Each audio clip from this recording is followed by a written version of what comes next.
Hey everyone, welcome back. Today we're going to talk about the features of the Papershoot camera, how they work, and examples of each. So we'll go through the filters, video, time-lapse, and the lenses.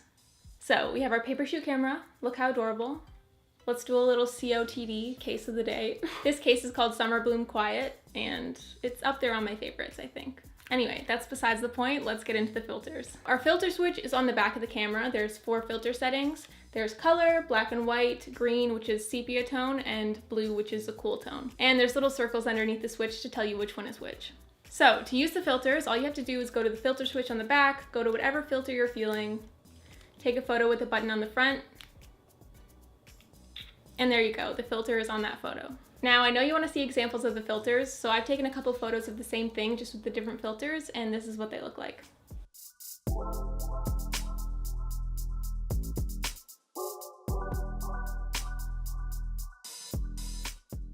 Okay, next thing we're going to talk about is time-lapse. So to take a time-lapse, it involves a filter switch on the back and an external power source. So for this to work, you plug your camera into the external power source using the cord that comes with the camera. And from here, we put the filter switch to the 3rd setting, so the green sepia filter.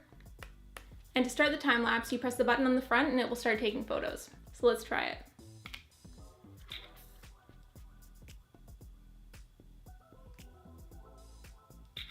I'm obviously not going to make a whole time-lapse right now, so we'll stop it. 30 minutes of film time turns into a 10-second time-lapse video, and it automatically turns into a video file on your SD card unless you stop it before that 30 minutes. Now here's an example of what a Papershoot camera time-lapse looks like.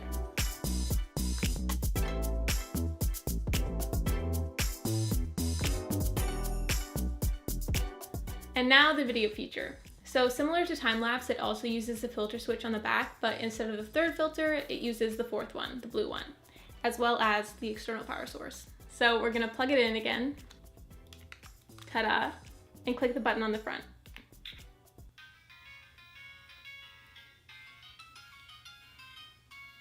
It's taking a video right now.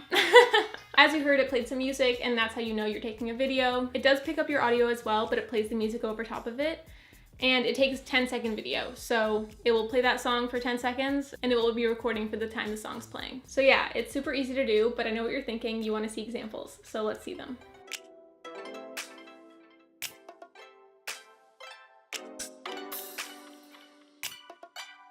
And the last thing we're going to talk about today are the lenses. So there are 4 lens options. There's radial, 6 prism, micro, and wide angle. And they come in sets of 2. So the radial and 6 prism come together, and the micro and wide angle come together. So how do you attach the lens to the camera? The lens is attached to the camera magnetically, so you just pop it on, and there you go, and you can take it off just as easily. Now I'm just going to describe these lenses a little bit so you can kind of expect what types of photos you're going to take with them. So let's get into that.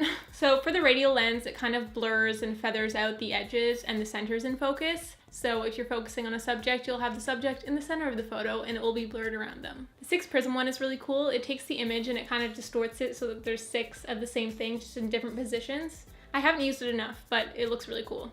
The micro lens is for really close-up shots, so you have to be about 1 inch away for the subject to be in focus, and then the background will be nice and blurry.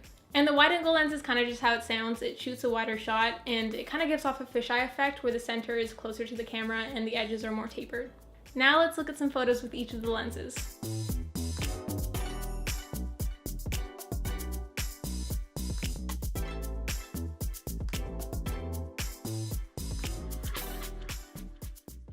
Alright, that's all for the Papershoot camera features. I hope you guys like this and looking at examples of photos and videos and all of the things that you can do with this camera. I know I like looking at this stuff, so I hope you do too. But yeah, that's it for the video, and I will see you guys in the next one. Bye guys!